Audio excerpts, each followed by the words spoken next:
bounce back from last season, and why Jalen Hurts, Ryan Fitzpatrick, will they step up in their new role? So quarterback play in question here. What's an NFL team that is a good quarterback away from contending, Stephen A? I'm going to say the Chicago Bears. That's what I'm going to say. I think about their defense, and I think that whatever struggles they had on the defensive side of the ball last year was a direct byproduct of what was transpiring with their offense, particularly at the quarterback position. The combination of Nick Foles with Mitchell Trubisky combined, they threw for was it 4,000 yards, all right? But they weren't getting it done, and we all know that. And as a result, it hampered the defense and put them in precarious positions throughout the season. Their defense is a championship caliber defense as far as I'm concerned. They can make things happen, led by the Mac Daddy himself, Khalil Mack. I believe in them, and I believe they could do some things if they get any kind of production whatsoever from their quarterback position. And as an aside, Max, I want to tell you and Molly one of the most hilarious things I read this morning. What? And it was a quote from Mitchell Trubisky.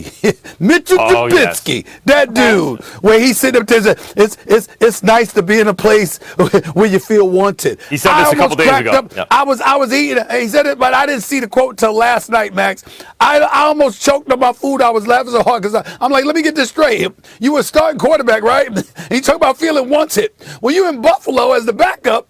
And backing up a dude that just signed a 6-year, $258 million contract, which means you're going to be holding the clipboard. Wait, Stephen A., and they traded the whole farm to draft him, yeah, too. They moved Let's up. not forget that, right? They passed on Mahomes and Watson to draft him. That's all I'm trying to say is you feel wanted being a backup that's going to be holding the clipboard unless Josh Allen gets injured after being the starter. That's your definition of being wanted? I know plenty of people that wanted you under those conditions. They didn't want you as a starter, but they wanted you under those conditions. So I just found that to be comical. I really did. I know a lot of people are high on Fitzpatrick and his ability to lead an explosive offense in Washington. They have more playmakers on offense. They have a great defense in Washington. But if Fitzpatrick is your quarterback, maybe he's a starter, but he's not a franchise quarterback. If Ryan Fitzpatrick's your quarterback, it's because you can't find a franchise quarterback. And if the Washington football team had a guy who said, that dude's a franchise quarterback, I think they'd make a playoff run this year. As is, I don't know that they make the playoffs. We'll see. They have a great defense. And then the other pick, by the way, which is why there's so much pressure on Carson Wentz, is the Colts. If the Colts had a good quarterback, they do. They're a Super Bowl threat. threat. They have Carson Wentz. Really? So they're in the hunt for the Super Bowl this year? All right, maybe not the Super Bowl, but they have a good quarterback. That's what we said. Are they one for contending for a Super Bowl? Could you put the Saints in there? No question. No question. The Saints are a quarterback away. So are the Colts. We'll see what Carson Wentz can do. So is the Washington football team. Yeah. Okay, so Stephen A. I was just looking at the long shot with David Montgomery, Allen Robinson, and those boys. I think you get quarterback production with that defense in Chicago. I think you can make things happen. He will not be that again. Did Frank Reich help him when he was in Philly? Absolutely, yes. That's what I hear. You know, Doug Peterson was the head coach, but it was Frank Reich and DiFilippo who were really the guys working with him at the time. But you know something? DiFilippo is in Chicago. And Frank Reich, while he did good work with Carson Wentz, from everything I hear out of Philly, he was the good cop. DiFilippo was the bad cop. And you know what Carson Wentz needs right now? He needs the bad cop. He needs the guy to tell him, to hold him accountable every step of the way. Not just to, so much of Wentz's game is these amazing athletic plays that very few other people can do. He's a tough guy, play through injury, high threshold for pain, and make these amazing plays so that the little details go by the wayside. DiFilippo was that guy, not Reich, according to everything I hear, Stephen A., and that's the guy he would need, at least. He is not going to bounce back to what he was in 2017. I feel where you're coming from, and I understand it, and I'll give you credit where credit is due because it's consistent with what you've been saying. Fair enough. But I think that Carson Wentz could definitely have a bounce-back year this year. I got a lot of faith in him. I think that last year was an extreme aberration. I think that we've learned in the aftermath of seeing the things that have transpired in Philadelphia that it was an absolute mess. He wasn't on the same page as Doug Peterson. Doug Peterson wasn't on the same page as Howie Roseman, and as a result, the owner, Jeffrey Lurie, found found himself in a quandary because Roseman was a guy, if you recall, back in the days when Chip Kelly was there. Once upon a time, when Chip Kelly first arrived, he was given all that power. And once we realized that he was an absolute mess, what they did was the Howie Roseman, they had moved out, they had brought back in, empowered him, ultimately winning a Super Bowl, particularly once Carson Wentz went down and Nick Foles came in and filled in as admirably as he did. But then from that day on, Carson Wentz had something to prove. They had to make a decision about him between Nick Foles. Nick Foles and him were battling for the locker room because Nick Foles was beloved. Carson Wentz, not so much. Even though a lot of dudes respected him, other dudes were a bit divided on him, to say the least. And then you had an issue with strategy and all of that stuff. So the Philadelphia Eagles situation was an absolute mess. They should have been running the ball more, shouldn't have passed as much. Some of the play calling that Doug Peterson was doing, Roseman and those guys weren't happy about it. That's the situation that existed in Philadelphia. That's not what's going on here in Indianapolis. Frank Reich is the man. You know his relationship with Carson Wentz dating back to their days in Philadelphia. Jonathan Taylor is coming off an 1,100-yard rushing season, averaging 5 yards a carry. T.Y. Hilton is still there. Mike Pittman is still there. So when you look at some of the weapons, particularly with the offensive line, and Quentin Nelson expected to be back for game one, just like Carson Wentz due to that foot surgery, I think that when you look at the personnel surrounding Carson Wentz, it says that there's no way in hell this year is going to be as bad as last year, and that's all you need for Indianapolis to really make a run for their division crown. Oh, he'll be better. As I said, how could he be worse? But, see, I don't agree that it was just a mess last year, and that's why Carson Wentz. I saw a downward trend. Yes, and the year before. That's my point. Remember when everyone was like, oh, he's in the MVP conversation almost, Carson Wentz, the way he carried the Eagles to the division crown. What I saw in the second half of 2019 especially, but it even predated that, was a guy whose every single part of his game had gone backwards. Every part of his game. And he was turning the ball over on third down in the fourth quarter, and they would be lucky to recover the ball. And then he would make a spectacular play. Yep. But it was all this regression in every single category as a quarterback. And he seemed to think he was the cat's meow. Simple question before we move on, Molly. And it's a question to both of y'all. We're talking about the quarterback position. So my relationship with the coach is not the greatest. My relationship inside the locker room wasn't the greatest because it was a locker room divided because you had a lot of people who felt that you should roll with Nick Foles, and obviously that didn't happen. You know that the head coach and the GM ain't on the VP of football operations ain't on the same page with him and Howie Roseman. And you're also in the middle of all of that because you don't necessarily vibe with the coach. You're not vibing with the locker room. And you know that the organization is going to at least have to consider trading you. So remember, Nick Sirianni is the coach now. Okay? The head coach is gone. All right? Your quarterback is gone.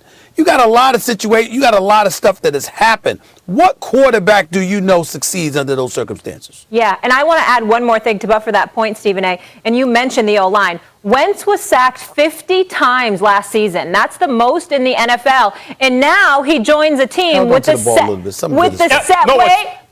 second best O-line in the NFL. So he has to be thrilled about having better protection. I get that some of it's his fault. Not some of it, all of it. Molly, Jalen Hurts wasn't sacked. Jalen Hurts wasn't touched that much. 50 times, and every single time is his fault. No, of course not. It's a team game. The point is to point to his sack total and blame the Eagles. Why wasn't Jalen Hurts getting roughed up like that? And Jalen Hurts is not exactly an all-pro quarterback. You can't just, and the offense was working better with Jalen Hurts. This is what I mean. So many excuses are made for Carson Wentz.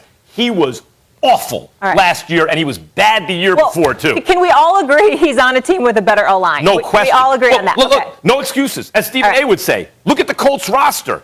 No excuses. We did your quarterback. Now let me get to Stephen A's quarterback. So it was revealed on Hard Knocks that Dak Prescott had 2 surgeries this offseason, not just after the gruesome October injury in the Giants game we all saw. The second surgery was to strengthen his deltoid ligament, clean out the ankle, and make it more structurally sound. It was not related to the October injury, but was reportedly found after doctors went in for that initial surgery. Now, on the bright side, after consecutive days of throwing, Prescott has experienced no residual soreness in his right shoulder strain and is hoping to return to practice on a full-time basis next week and potentially play August 22nd against the Houston Texans. But then the Cowboys' official Twitter account tweeting this: it's not a setback. It's not a reason to worry. But quarterback Dak Prescott is planning on getting another MRI. Stephen A., is too much of the Cowboys season riding on Dak Prescott right now? Is that a trick question? I mean, it shouldn't be, but when you look at it, I mean, it really shouldn't be. But I'm just saying, I mean, the legitimate argument is it probably is. I mean, who the hell is their backup? I don't know. I mean, I'm just wondering right now, and a part of me, see, I'm trying not to laugh. And the reason I'm trying not to laugh, Max and Molly, is because of this. I don't want Dak Prescott injured. I don't wish that on anybody. I want him to be healthy and to go out there and play. I actually hope he has a good season. I just hope for Cowboy fans' sake they lose, because I don't feel like hearing those nauseating, disgusting fans. I really don't. I can't stand Cowboy fans. But here's the deal. Isn't it amazing that not even 2 preseason games have been played, and all of these damn headlines about Dak's health? And I'm sorry, I mean, forgive me for asking this question, but since you damn near cracked your leg in half, okay, and was out with the surgery and everything else, how in the hell are we having a situation where right now Dak Prescott's having MRIs on his shoulder and stuff like that? I mean, what the hell were you doing in the offseason? What's going on? Were you throwing from a wheelchair or something? Were you throwing on crutches? What were you doing? Why are you having arm issues? I just don't understand it. I really don't. But in the end, it's just another thing. I always tell you, just wait. Just be patient. They won't let you down. These are the Cowboys that we're talking about here. Something will happen. Something. And I don't know what it is. But every single year, something happens. It's who they are. It's just who they are. And this is the latest. Now I got my man Louis Riddick. I'm watching Get Up this morning before I come in. And my poor brother Louis Riddick, he got to think about calling Monday Night Football games. And guess what? When it comes to the Cowboys, I mean, it might not be Dak Prescott. I mean, Louis Riddick is sitting up there looking all the... I'm very concerned now. My concerns are growing. It's always something. This is who they are. So once again, Max, just wait. Yeah. Just wait. If it's not this, it'll be something else. It's who they are. They're never going to change, Max. They're going to be the same old way, Max. Well, they'll never let you down. They don't let you down. They let other people down, but certainly not you. Yes. But Stephen A., don't get ahead of yourself, because you want them to reach certain heights so that the fall for the fans is more painful, right? For the Cowboys I don't want fans. them to stink too early. You don't want to fall off the first floor. But their schedule says they could even win some games without Dak Prescott early. So we'll see. Here's the thing. First of all, it's hilarious to me that the Cowboys tweet that out.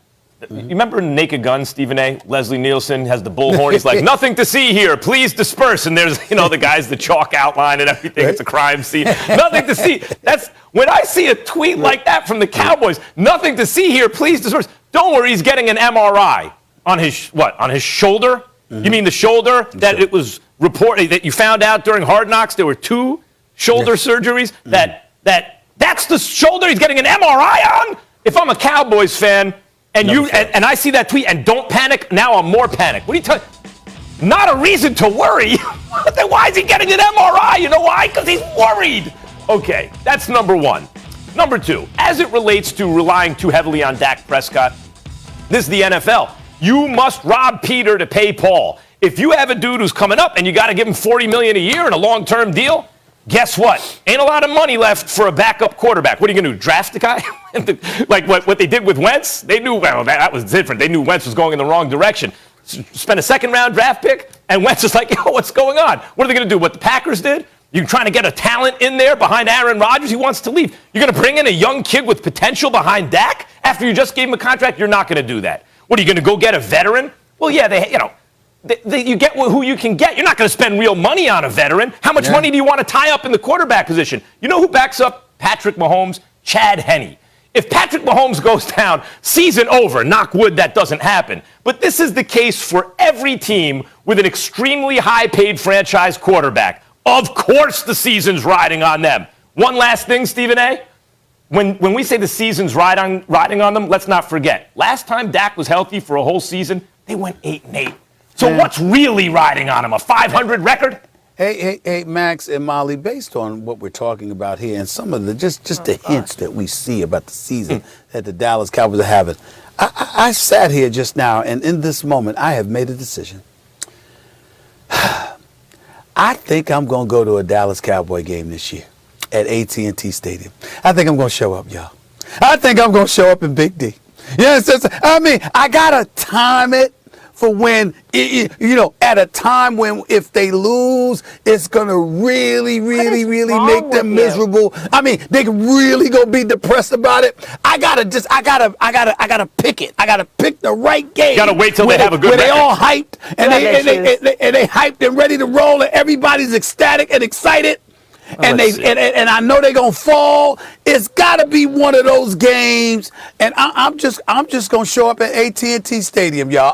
I'm gonna show up there. I think I'm gonna go to a game there this year. I'm looking forward to it. I'm gonna show up. I'm gonna show up. Yes. I'm trying to see what game that might be. Yeah. The Giants in October. Yeah. The Eagles in late September. No. There's many. No, it'll be. There's many he could look at. I just want to be clear though. It was 2 ankle surgeries that he had, guys. 2 ankles. Yeah, sorry. I said shoulder. Yeah, because now he's dealing with the shoulder. Now I'm saying he got the ankle surgery. How dare him have a shoulder injury now? You had ankle surgery. Yeah. You want throwing? What were you doing? Throwing football on crutches? No, but that's important because I made it sound like he already had 2 surgeries on the shoulder. He's getting an MRI. That's right. Okay, cool. All right, let's keep it rolling, fellas. KD locked in, of course, and the Nets are looking to do the same with both James Harden and Kyrie Irving. Contract extension soon. So which of these 3 are under the most pressure? The fellas do not see eye to eye. And it's a new era in the Big Easy with Drew Brees no longer there. But why hasn't Sean Payton named a starter yet? And what does this say about the Saints' outlook? More First Take after win the championship, and whether people think you stacked the deck or not, they start thinking of you differently. He didn't used to be called the best player in the world until he won championships, and he won them on a team that couldn't lose a championship. So there's upside, but there's also danger. There is downside because you are not allowed to lose. Heavy is the head that wears the crown. KD is wearing the crown. He will get the credit. He will get the blame. You're insane. Absolutely insane. He's not going to get the blame. This is a brother that had missed 18 months, the torn Achilles, comes back, and let me make sure I got his numbers right here. What did he average? He averaged 26.9 points per game, okay, on 45% shooting from three-point range, 53% shooting, with James Harden clearly hobbled and a shell of himself, and Kyrie Irving out. This brother dropped 49 when I promised y'all he'd give you a fee. He dropped 50. He dropped 49 in the game 5. Well, you need more accurate predictions. This brother is such a superstar basketball player. Just won gold, brought home gold for Team USA because we know he took over, okay? European rules and all of this other stuff, Olympic rules. He said, the hell with that. I'm Kevin Durant. You know who I am.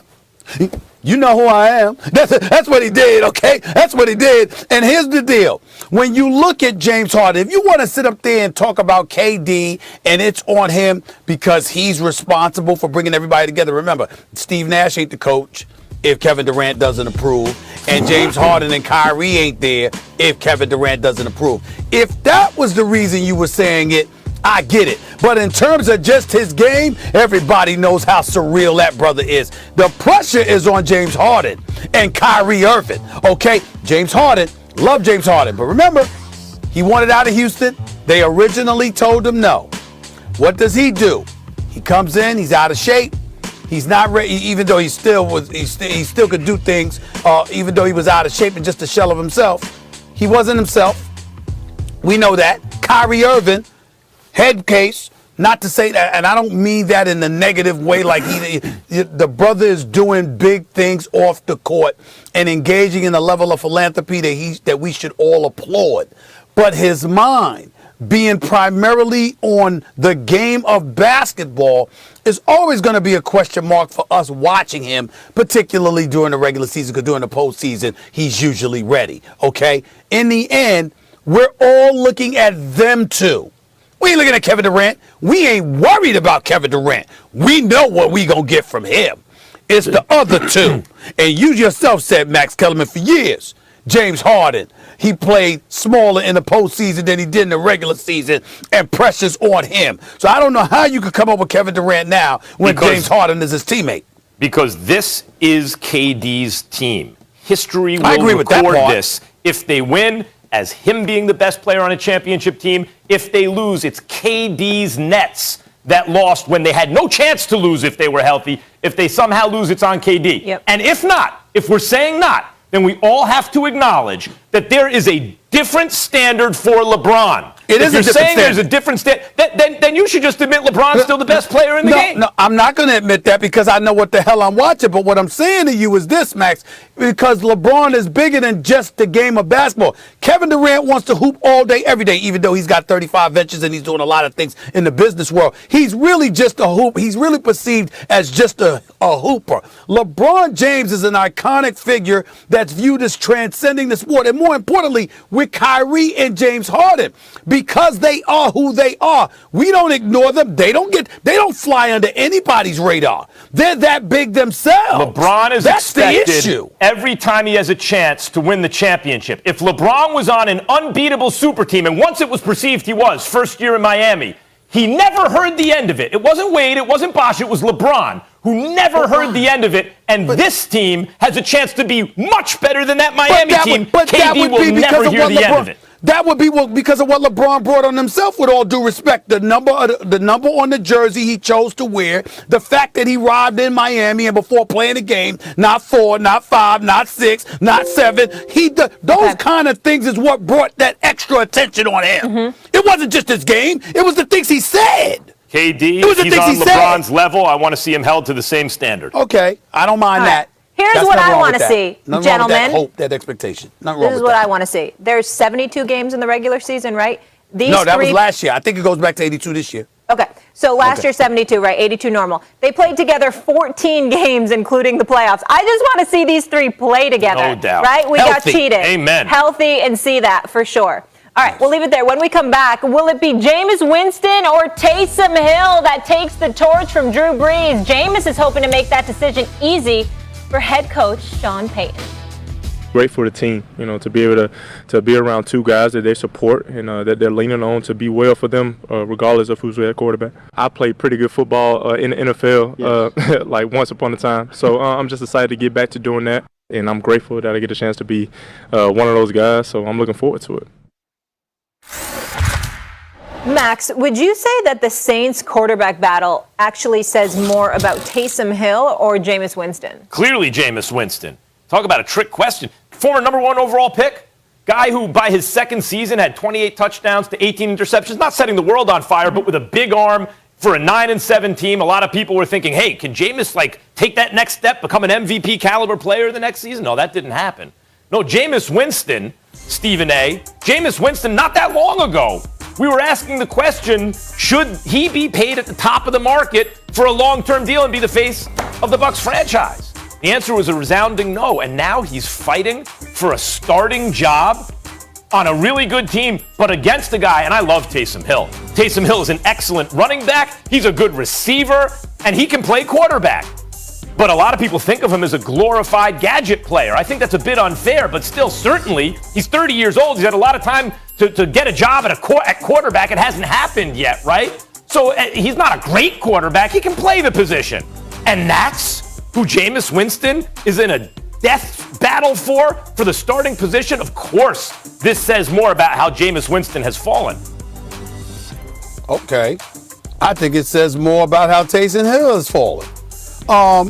Here's why. Let me explain. He's 30 years of age. All of that stuff is true. But damn, he was behind Drew Brees. We understood why he wasn't playing.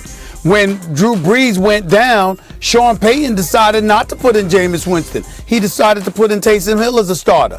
Taysom Hill in those 4 starts went 3-1. He completed 72% of his passes. On the season, he was the 3rd leading rusher for the team with 457 yards rushing behind Alvin Kamara and Latavius Murray. When you take all of those things into consideration, once upon a time, we were talking about this brother as the heir apparent. We looked at him and we said, whoa, look at him. He's got some wheels on him. He can throw the football. He seems to be talented. I'm saying, why are we sitting there talking about Jameis Winston? What about Taysom Hill? What the hell is going on with him? Why is it that Sean Payton can't make a decision about you when you were the guy that started 4 games last year once Drew Brees went down? What has happened? I think that's a legitimate question, and I don't think we should be throwing shade on Jameis Winston. I think we should be looking at Taysom Hill and saying, what's missing, bro? What's missing? Well, it was an outside-the-box thought that Sean Payton had. And, Stephen A., you remember Super Bowl week, we were doing shows, and where were we doing shows? I'm trying to remember. Is this 2 years ago? I guess it was in Miami. At the Clevelander. That's right. That was fun. At the Clevelander. That's exactly right. It was. When life was still normal. And Sean Payton, you know, like I was saying, I asked him, like, you know, really? The stuff you're saying on TV, really? And he had what's in it for him to convince us off camera that, Taysom Hill, I think, is Drew Brees' heir apparent. So what happened? But that was an outside-the-box kind of thought. Wait, Taysom Hill, a 28-year-old running back receiver guy, you're making a my gadget point. player, is going to be quarterback? In other words, for Taysom Hill not to grab that job and have a stranglehold on it is understandable. Max. It was a reach to think he was going to be a franchise quarterback. No, it was a reach. It was a reach for you. Not for you? Sean Payton, the head coach of the New Orleans Saints, wasn't just last year when we were hanging out in South Beach. When he joined us when we were out there and he came on the show, he was talking about Taysom Hill. Yeah. So what I'm saying to you is, wait a minute now. You were talking, this is pre-COVID. He was talking about Taysom Hill being the heir apparent to Drew Brees before he started in 4 games last year. Then he started him to 4 games. You go 3-1. How the hell we go from there to Taysom Hill having a problem beating out Jameis Winston? That was happened? against Teddy Bridgewater, who was going to get too expensive. They were going to have to lose him. Teddy Jameis wasn't available yet. Things Forget changed. Teddy Bridgewater. I'm talking about what he said. I'm talking about what Peyton said to us. I'm saying your points are valid in terms of what you asked Peyton. But when Peyton spoke to you, he might have been a gadget guy to you. He wasn't that way to Sean Payton. Sean Payton was raving about him. So what the hell happened? What the hell happened is he's a decent quarterback who maybe they can do better. What happened to Jameis, who's supposed to be great? So he wasn't what Sean Payton said. Well, it remains to be seen. That's The battle's what I'm not saying. over. I think they both weren't what they said. But we'll carry on here, guys. J.R. Smith, the college years. I am so for this. Going back to school, enrolling at North Carolina A&T. Max and Stephen A. dive into the positive impact this will have moving forward. Oh, and playing golf. The Bucks are a more well-balanced team, and Brady is still great. You know who I am? I'm Patrick Mahomes. This is the best in the world right now. Is it possible to win a Super Bowl with a quarterback who doesn't want to be there? I wouldn't be here if I wasn't 100% all in. New England should make the playoffs. They can make some noise. I like Josh Allen a whole Golf team. North Carolina A&T athletic spokesman Brian Holloway told ESPN that Smith is officially enrolled in school and has petitioned the NCAA to be eligible to play since he went straight to the NBA. Here's JR on his excitement for this next chapter. This is very special. I can't wait to be a part of an HBCU family and to really have been embraced by everybody on campus so far. I can't wait to see the students and start going to some of the football games and start really, repping Aggie pride. Stephen A., what does J.R. Smith going to NCAA mean for HBCUs? I'm highly disgusted.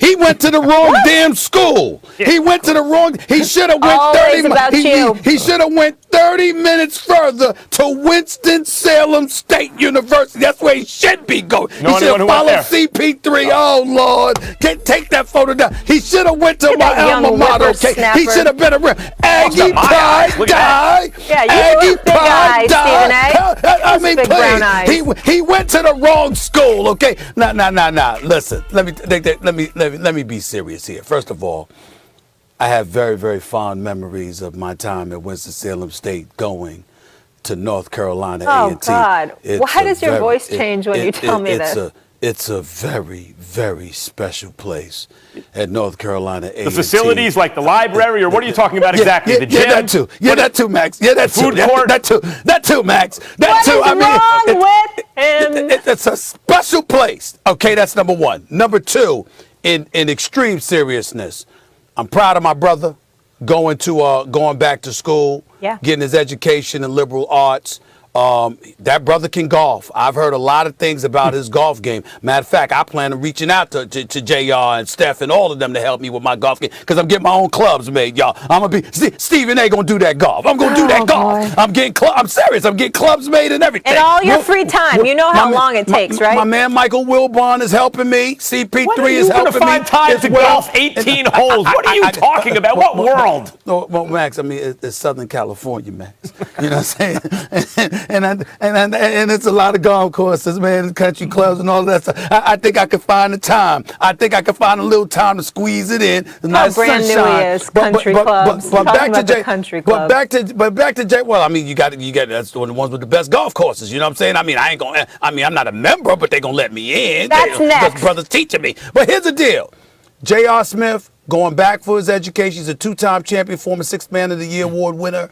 You know, I mean, and he's one of the, listen, you know, he could be a bit temperamental at times and stuff like that, but he's one of the most genuinely good dudes in the NBA. And I'm really proud of him. I'm really happy for him. And the brother can play some golf. And it's going to be really nice to see. You got to say, like when Vince Carter went back, remember, and he was still active at the time, but you hear a lot of players, I'm going to finish my degree whenever. Who's passing up millions of dollars in the draft? You got to be crazy. Of course you're going to take the money. And then it gets hard to go back. You get older, and you're living comfortably, and it takes effort. So my hat is off to Jay. I mean, the fact that he's doing this, my hat's off to him. The value of a liberal arts education at this level. It's not just, well, I can go get a job. It's not just that. Does he need the money, right? No. It's about becoming a more fully formed human being. Yeah. I don't want to sound condescending and say I'm proud of him, but that's kind of the feeling you get. Yes. And the fact that he chooses an HBCU is also an important decision and an important example to set. My hat's off to him. Yeah. And again, in all seriousness, there's a hell of a lot worse places to go than North Carolina A&T. He can't help himself. I'm just saying. Just roll the bump. I can't even look at him right now. I'm just He's saying. a little out of control. It's not have questions when it comes to their quarterbacks. Will Cam Newton bounce back? Big Ben? Well, I think what he's talking about is just how Peyton Manning struggled his rookie year. I think he threw 28 interceptions and just how that Peyton Manning struggled early on, but he went on to have a Hall of Fame career, 5 MVPs, et cetera, et cetera. So I think what he's trying to do is limit the expectations because during the whole draft process, we all are talking about Zach Wilson and comparing him to Patrick Mahomes. He's got an electric arm. He can throw the football from all different angles, off platform, all the jargon we heard during that time. So the expectations in New York are for him to come in and maybe not win, but he's got to show you the talent level that we've seen and that we saw early on from the likes of Patrick Mahomes, Josh Allen, Lamar Jackson, some of the recent young quarterbacks. So I think this is more an attempt by Saleh to say, okay, he's going to be good. Okay, we know the talent is there. He's going to be really good, maybe even great one day, but let's temper the expectations early on. You'll see flashes of the talent, but at some point, he's going to do what all rookies have done, even the greatest maybe of all time in Peyton Manning, who struggled mightily as a rookie. So I like what he's doing. Limit the expectations, undersell, overproduce. That's what all these coaches should do for their young quarterbacks. I think it's totally fair. I think the comparison is fair, and I'll tell you why. Now we know Peyton Manning's one of the greatest to ever played any sport, right? But at the time, he was just another first-round draft pick. Number 1 overall, and was going to be him or Ryan Leaf. But I got news for you. If Peyton came out in the same draft as Trevor Lawrence, he'd have gone second, just like Zach Wilson went second. I'm not saying Trevor Lawrence is going to be better than Peyton Manning. I'm talking about the hype around these guys coming out. Where the hell did you get that from? Trevor Lawrence is the most hyped quarterback in terms of checking every single box of my lifetime. I would say the only. Remember what Peyton Manning was like? Then you must be 23 years old. Then you must be 22, 23 years old. I do remember Peyton Manning. I remember Peyton Manning and that hype? Of course, Peyton Manning was hyped. So was Andrew Luck. I don't think anyone came out as a better quarterback prospect than Trevor Lawrence. But I don't want to get into a side argument about that. The point is, he was drafted very, very high, right? Wow. Zach Wilson, for a reason. If Trevor Lawrence didn't exist, he'd have gone first overall, it looks like. Okay. Who has he been compared to? By people on this network. David Pollack, Ryan Clark. By the way, Jim Mora. A lot of people compared Zach Wilson to Aaron Rodgers and Patrick Mahomes. Even at first, if they're like, what, you're making that comparison? They went and watched, film and said, oh, yeah, I can see it. Now, Mina Kimes was on this show months and months ago saying Because I did the same thing. I YouTubed it. Oh, my God, maybe he should go before Justin Fields. This kid's great. And Mina pointed out, Booger, that, look, he's playing with a great offensive line against defenders, not like he's going to see in the NFL, and these are some of his growing pains. But if we're just saying based on talent, expectations, draft position, etc., is it fair to make that comparison? It is fair. I believe it's fair as well because, like Booger said, I wasn't taking it in a literal sense. What he's saying is that if one of the greatest, if not the greatest, you call Peyton Manning the greatest regular season quarterback, Max, in NFL history, okay? We all know that he was worthy of his Hall of Fame induction. He's one of the greatest ever. So if one of the greatest ever, who was so brilliant that offensive coordinators didn't even call the plays, they left it up to him pretty much his entire career. When you're that great, but in your first year in the National Football League, you had 26 touchdowns and threw 28 interceptions, okay? The fact of the matter is that what Salah was saying is that if somebody like that is going to make those mistakes, we should expect that from any rookie. That's all he was saying. That's where the comparisons start and stop. In other words, don't expect this guy to come out looking like, a polished individual. He's going to have some rough edges. He's going to have some tough times, and that's just the way that it's going to go. Me personally, the only thing that I would say to Salah is that if you feel high enough for him, if you feel that high for him, and one would argue that you do since he was picked number 2 overall, even though we all remember Ryan Leaf was also picked number 2 overall, so let's not forget that. All right, Jamarcus Russell was once picked number 1 overall. Let's not forget that. In the end, what it comes down to is the franchise and the culture and the personnel that you surround that player with. And I'm looking at this Jets roster, and let me just give you some names. Jamison Crowder from Washington, we know about him. Denzel Mims, we'll learn about him. Corey Davis came over from Tennessee. We know a little bit about him. Keelan Cole comes over from Jacksonville. We know a little bit about him. Their running back, someday, forgive me if I don't pronounce the name correctly. I'm just reading. I don't know. I apologize if I don't pronounce it correctly. Lamical Perrin. And then, of course, Tevin Coleman. All I'm trying to say to you is that, correct me if I'm wrong, Booger, any of those names move you?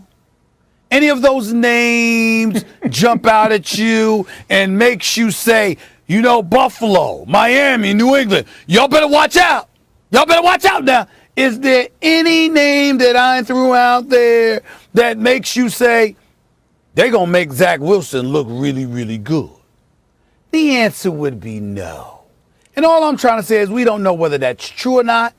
Give the guys a chance. Let them show what they got. But in the end, when I think about a quarterback, I think about the system and I think about the personnel that you're playing with. Because especially when you're a rookie, that's going to have a hell of a lot to do with your success or lack thereof.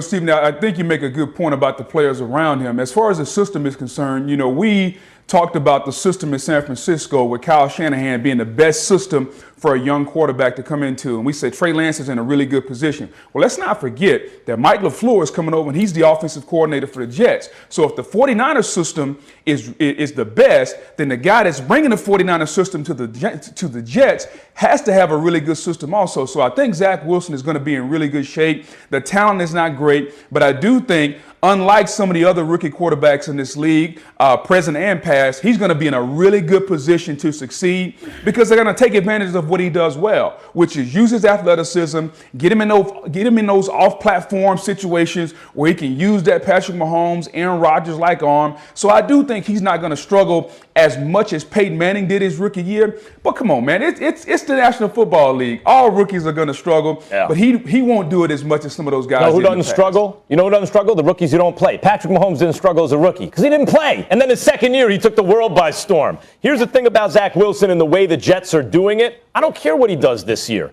This year's not what it's about. The Jets went about this exactly right. And when they drafted Vera Tucker, Boog, and Stephen A., I was like, oh, that is really smart. They have Becton. They have like a great young left tackle. They put a guy who's like can't miss at left guard. And now the left side of that line is set with a young, dynamic quarterback. They're not ready to do anything in the AFC East this year. They're going to be in last place by a whole lot. But going forward, if you have a quarterback and an O-line, you're in business, and I think they do. You need stop it.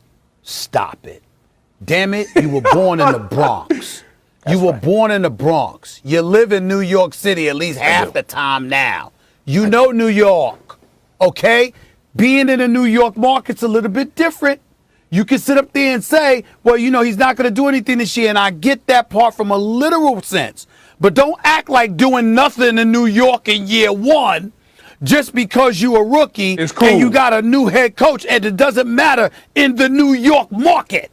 Because that has crushed. Addressing that. He's already managing that. Wait. I'm addressing it. I'm saying it's crushed a lot of souls. You've seen it, Max. You've witnessed it. Booger, you've witnessed it. There are dudes, because we talking about the mental. I get tired of everybody just looking at people's physical ability. There are people who shrink mentally because of the environment. But we don't know that until we see it. We Well, can't that's what I'm assume saying. that That's a one way reason or to be another. We concerned. got to see it. We got to see it. That's a reason to be concerned if you're sticking up the joint. It's going to be rough sledding as a rookie for Zach Wilson. We'll see how he reacts to the New York media. I'll leave you with this. I shared this yesterday. It's unbelievable. Since 2000, the Jets have used 7 first or second round picks on a quarterback. 7, the most in the NFL during that span. I sure hope Zach Wilson sticks. Boog sticking around here with us. When we come back, plenty more NFL to dive into. How does one fire under normal circumstances? But as I was saying in the previous segment, when Stephen A. and Booger jumped on me for talking about the hype around Trevor Lawrence compared to Peyton Manning, it's not the amount of media attention I'm talking about, or mainstream media attention. I'm talking about as a prospect. Trevor Lawrence is considered a perfect prospect. He does have, including mobility, right? Like stuff that even Peyton didn't have. Size, pedigree. He's won a national championship. And he did it in a blowout, right, as a young player. The year after Deshaun Watson, by the skin of his teeth, in a blowout, was with surgical precision, has done things like thrown interceptions the next year and then chased down guys in the open field and tackled them.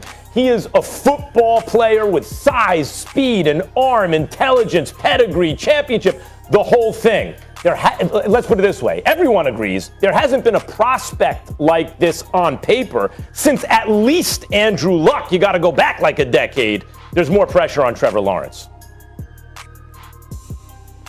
Well, Max, I'm going to disagree. I think there's more pressure on Urban Meyer. If you think about, number one, the college coach coming to the NFL, you think about a guy that's been out of the profession for a few years. And on top of that, when he gets back in, he's trying to do things from an unconventional standpoint. He's already made some mistakes, some would say. If you look at the hiring of the strength coach, Chris Doyle, who ultimately had to turn around and that guy had to resign, the controversial signing of Tim Tebow. So he's trying to do things differently than the norm. And there's nothing wrong with that. But when you come in and you upset the apple cart, especially when you are a very successful coach on a collegiate level, there's a lot of pressure on you because people want to know, very similar to Nick Saban, can you get it done at the professional level? Nick Saban couldn't get it done. Nick Saban went back to college and he's one of the greatest coaches, if not the greatest college coach of all time. So Urban Meyer is trying to do something that even the great Nick Saban could not do, which is succeed on the professional level. To me, if that's not pressure, then what is? On top of that, he's coming to an organization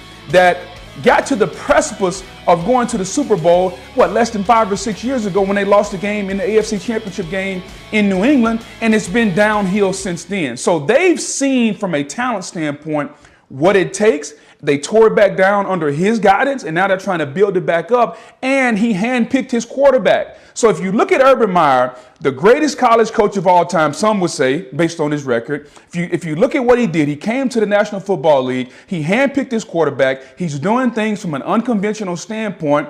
If that doesn't say pressure to me, Max Kellerman, then what does it say? He's under the most pressure, way more than Trevor Lawrence, especially if we're saying that the rookie quarterbacks are going to struggle anyway, like we talked about in the previous segment with Zach Wilson. So Trevor Lawrence isn't under any pressure right now. It's all on Urban Meyer's shoulders. Booger McFarland, for the first time that you've been on this show, I'm actually going to accuse you of being a bit unfair. I really think that you're actually unfair in what you just said. And let me explain why that is. Number one, let's understand something. Please do. Let's understand something here. Long term, when you look at Urban Meyer, he may be the one under the most pressure. Not immediately. The immediate pressure. They put their faith in me. This is the right fit.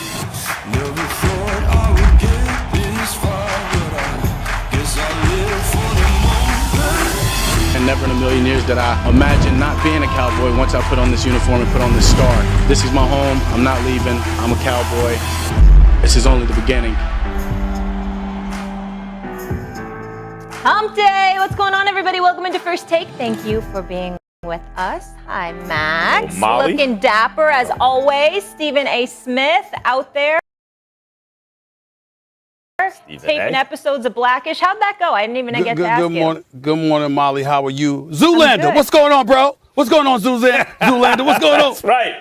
That's right. What do you hit you with? Blue steel? What do you call it? You remember with the blue steel, Molly and Max? You remember when Obviously. Will Ferrell looked at Ben Stiller? It's the same look. That's Max with the black right. suit, white Yeah. shirt. Well, thank you very the much. I'll tie. take that as a compliment. I make Matrix, that facial Zoolander. expression in the mirror every day. All right, guys. So, first episode of Hard Knocks, the Dallas Cowboys. Anyone? The episode began with their star quarterback who went through the ringer the last couple years, to say the least. First, he dealt with the tragic death of his older brother. That was last April. Then the injury of his left ankle 6 months later, sidelining him for the season. Now the shoulder. He talks about scars. It's clear he's talking about more than just the physical, gentlemen, but in resilient fashion, he remains hopeful for brighter days ahead and controlling the narrative on the gridiron. We also saw a very emotional and raw Jerry Jones. Southern Steve, what are your thoughts? Do you think this is the right team to be on Hard Knocks? I don't think they deserve it. I mean, I've been on the record saying that. I mean, let's just call it what it is, okay? I mean, listen, they're off a 6-10 season. Their record was 8-8 before then because they have a marketing genius and an owner, Jerry Jones. That's why they're here. I mean, did you see Hard Knocks last night? I watched it. Because obviously they're America's team, right? They've got the star on their helmet, right? They've got guys with pom-poms. Guys, not just ladies. Guys with pom-poms all over the place. Blue and white pom-poms talking about the Dallas Cowboys. So let's look at the storyline. Now, mind you, let's keep this in mind. Not a single game has been played in the regular season. They played the Hall of Fame game, the preseason. Already we had Dak, and he's coming off the nasty leg injury. We wish him nothing but the best. We're really happy to see him out there, healthy enough to be running and playing football and stuff like that. But then he has to take a break because the shoulder, it's hurting right now, okay? And we need rest, okay? Because something's not right, all right? So we got that going on. We got Jerry Jones with the headlines. All right, he's going to show up to the Hall of Fame because the Dallas Cowboys and the Pittsburgh Steelers are playing, and he's showing up to the Hall of Fame. And what does he do? He sits next to Jimmy Johnson, who's about to go into the Hall of Fame in just a couple of days. But isn't in the Ring of Honor? At the time. And he's like, We're gonna put you in the ring of the Cowboys Ring of Honor. I mean, that's breaking news. Okay? So we got to make sure that we got the headlines for that. All right? Because, I mean, my God. This is just the Hall of Fame you're going into. The real news is that you're going to be in the Ring of Honor. That's what we're going to do. So the man stopped coaching your team in 1993. And 28 years later, you announce he going to be in the Ring of Honor. We're so touched. And when, by the way? When's he going into the Ring of Honor? Can we get a date on that? Exactly. Even Jimmy Johnson said, is this going to happen when I'm alive? Even and he said Jimmy that. just laughed. Even he said that. And then suddenly we see nice guy Dan Quinn, by all accounts a nice guy, but he on the air last night cussing like a sailor. Even I was sitting there going like this. I mean, it sounded a bit corny, but even I was saying, my God, the language. I mean, could they calm down here? I mean, him and the other coordinator, everybody cussing up a storm, dropping F-bombs all over the place. I mean, this is the kind of stuff that's going on. So again, here we are.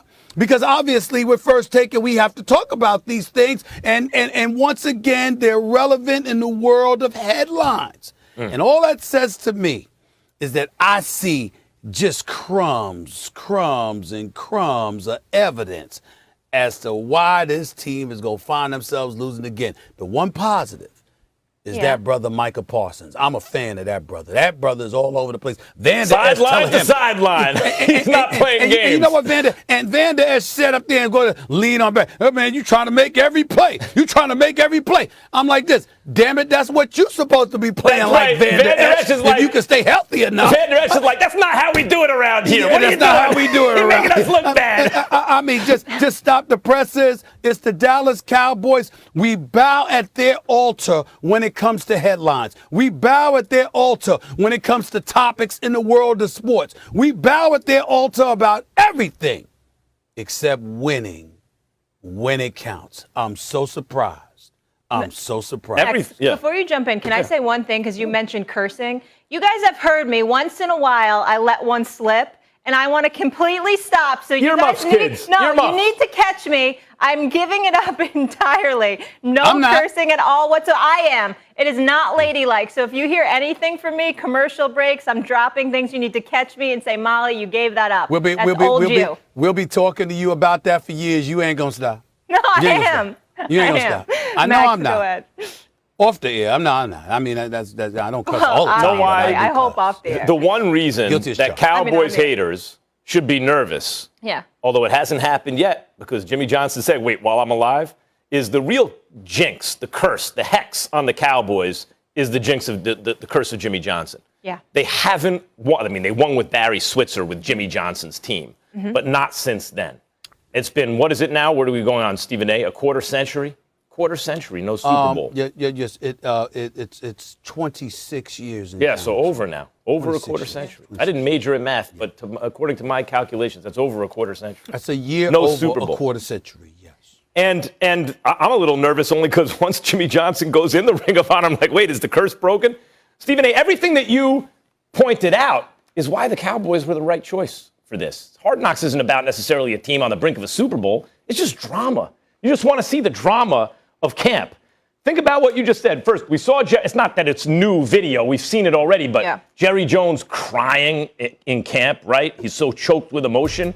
And why would that be? Look, Jerry Jones could outlive us all. You're not promised tomorrow no matter how old or young you are. But Stephen A., he's no spring chicken.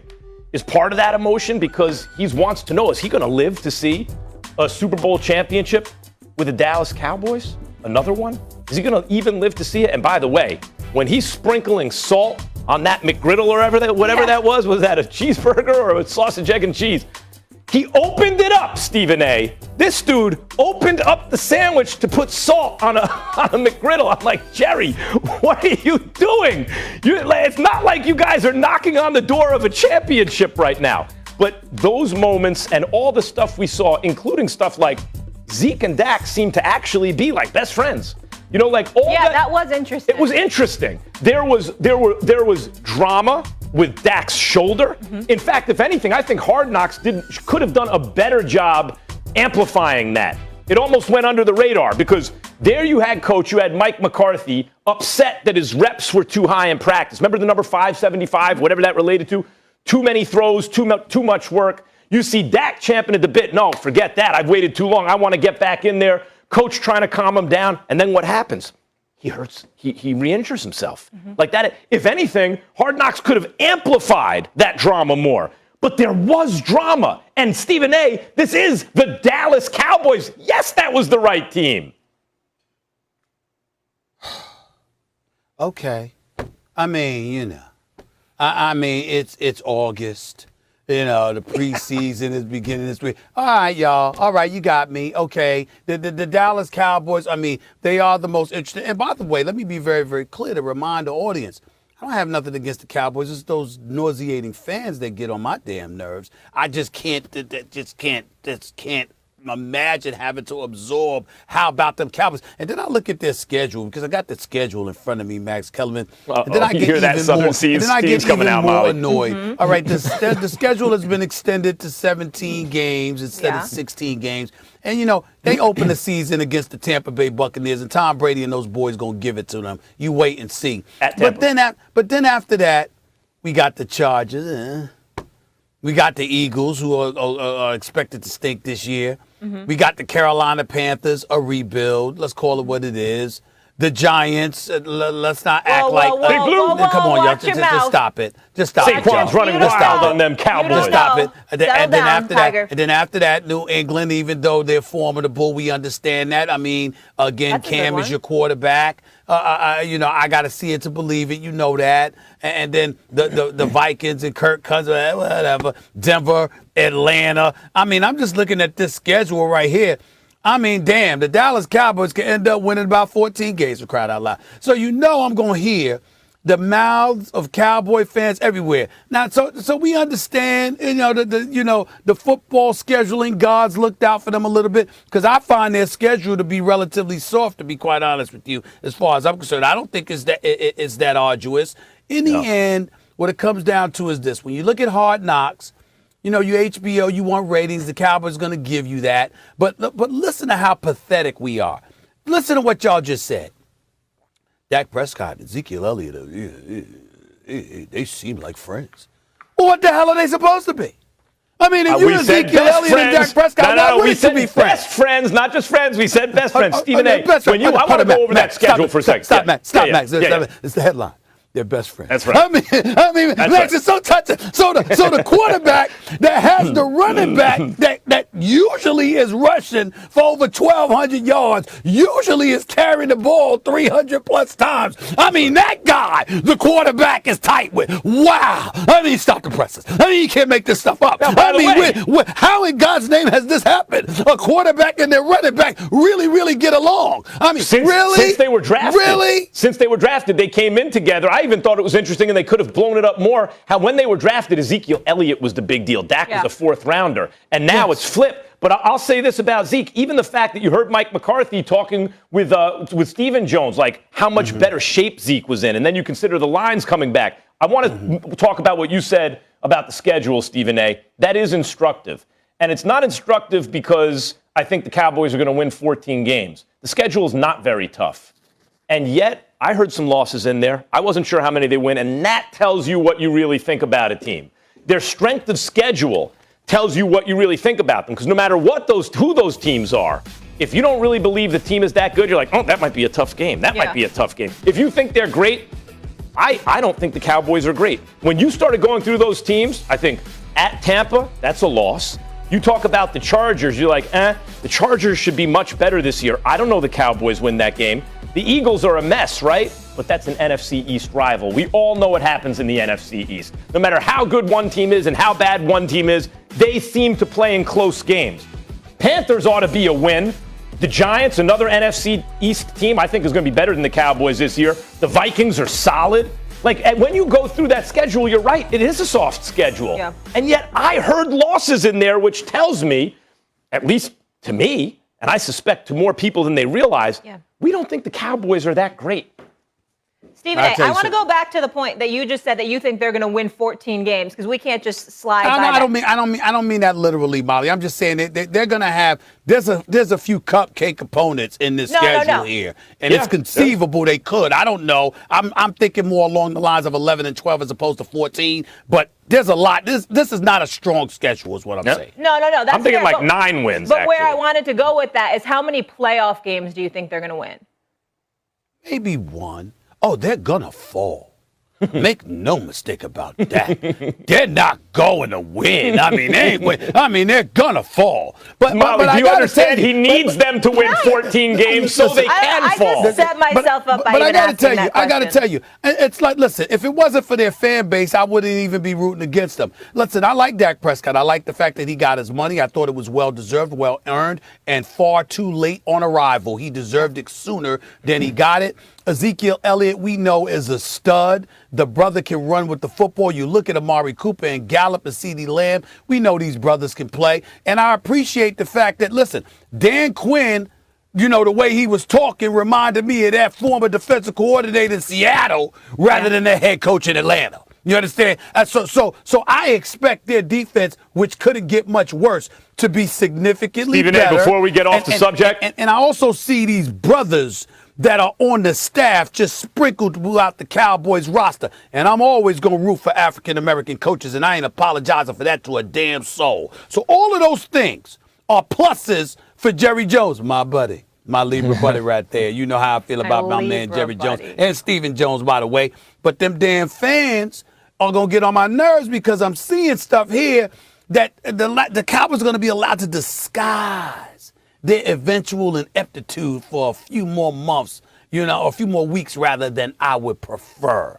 You know, But we're going that's to talk. really about We're it. going to talk Dan Campbell a little later in the show, but here's another thing, real quick. Mike McCarthy, with that mojo moment thing, didn't that feel forced to you? We're going to try and create mojo moments. How does he think the team is going to react to that? Did he get his mojo moments? He played them Austin Powers. He's trying to think out. It, to me, fell so flat and pointed out why I believe Mike McCarthy was the wrong coach for the job. I just saw a lot of cussing. And even though I cuss from time to time, you understand what I'm saying, which my pastor gets on me about, with in all fairness, Pastor A.R. Bernard from Christian Cultural Center in Brooklyn, New York. I love that man dearly. I have tried to fix my mouth, sir. It is true. But here's the bottom line. I was looking at the Cowboys yesterday, and I was like this, man. You know, they cussing a little bit too much, man, a little bit excessive. There was a lot of cursing on the It's like show. they playing for the cameras. I said, so not only is told you, Jerry I the quit. salesman, but you got a bunch of salesmen on your roster and on your coaching staff, too. They just seem to be a little extra. You understand? Power Which in the is no tongue. Gotta be surprise. careful. Which is no surprise. That's who they are. We'll see what that ends up meaning in the end, Howard. I've never cursed in my life. I don't know what you guys are talking about. All I know is I'm about to Google Libra personality traits now that I know that Jerry My buddy. Jones and My Stephen buddy. A are That's a both good man Libras. right there. That's a What good man right there. commonalities there? Well, that's All some right, guys. analysis there, Molly. He's going back to Cali, full circle. Earlier this month, Russell Westbrook was traded to the LA Lakers. The 9-time All-Star has averaged a triple-double in the last 3 of 4 seasons and recently created history when he broke Oscar Robertson's record for most triple-doubles. Here is Russ yesterday.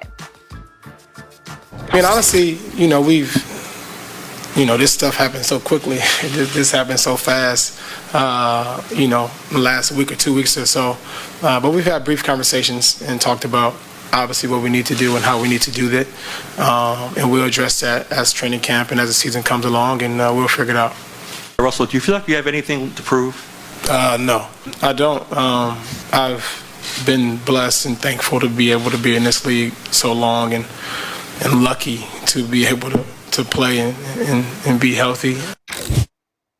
Max, Yeah. start with you. Do you like Russ saying that he has nothing to prove? No, I don't. I hate it, as a matter of fact. And I get it. Look, Russell Westbrook leaves it all on the floor every night. What else does he have to prove?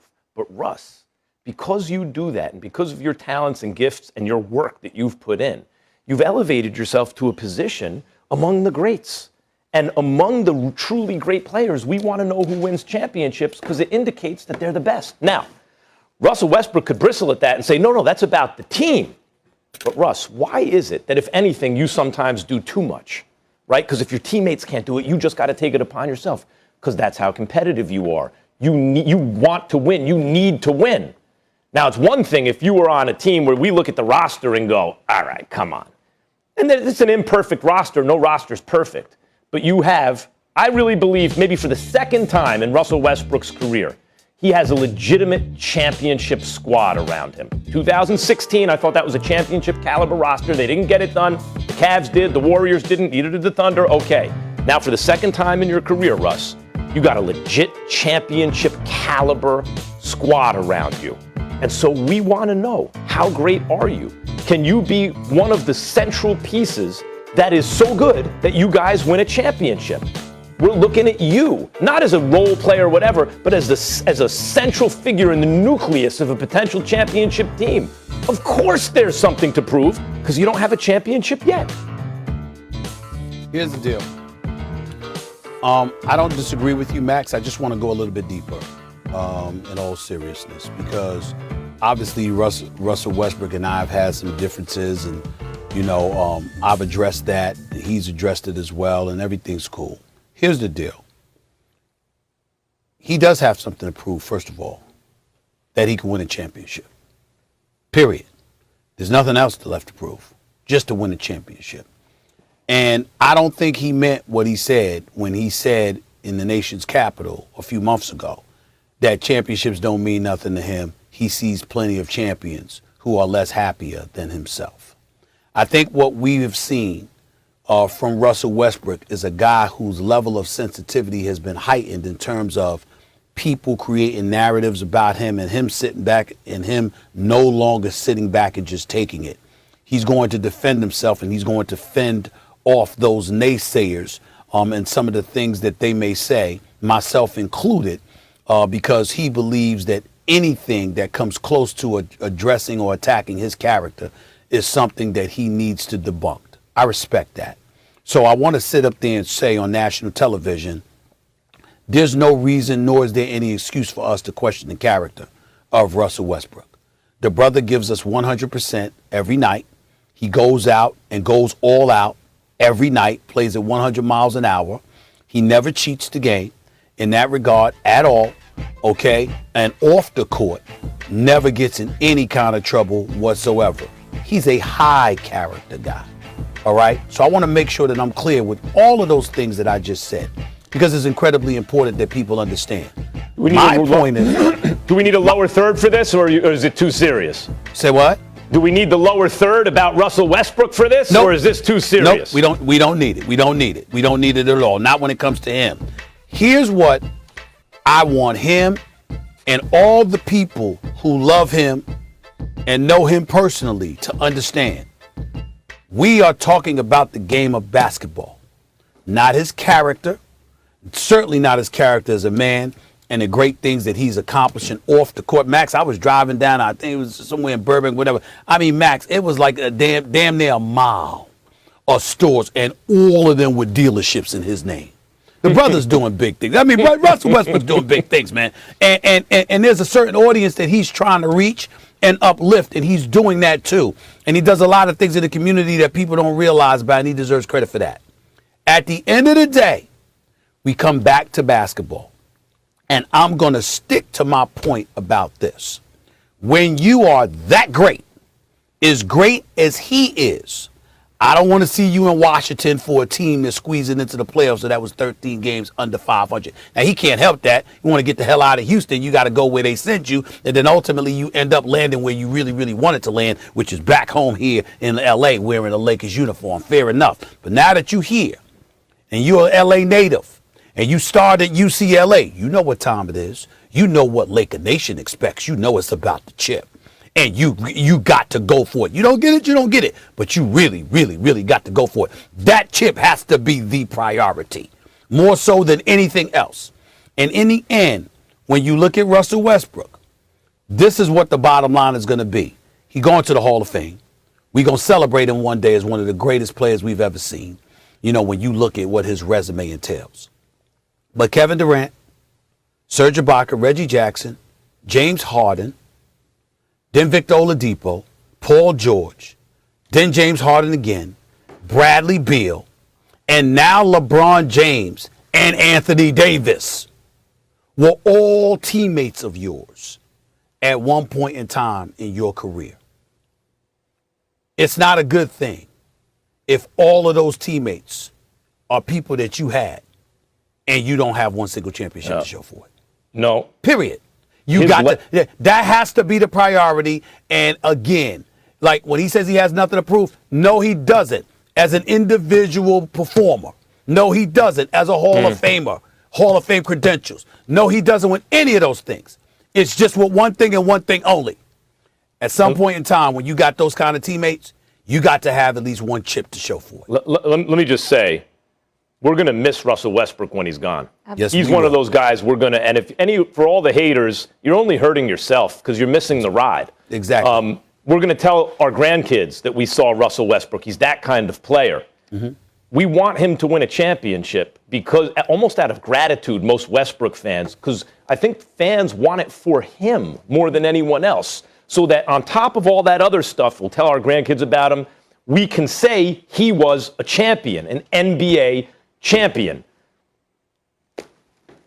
Max, when you say, last point, when you say we're going to miss him when he's gone, you're absolutely right.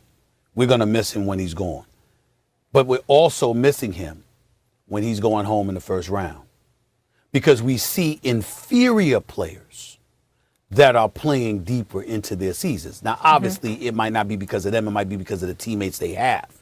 But I'm saying nobody expected much from you last year because you was in D.C., and we know they didn't have that kind of squad. Yep. This team, Got LeBron and AD. there All are right, hard out here, expectations guys. for these Lakers. Make no mistake about it. No and question. Everything And they we'll gave have away more on Russ later. was We'll worth get it. into it. This is a third former MVP LeBron will have played with. Shaq and D Rose, the other two. Gentlemen, more hoops when we come back. Luka's wish may have come true when he got paid the Supermax this week. But as for next year, he's hoping for better team chemistry. We are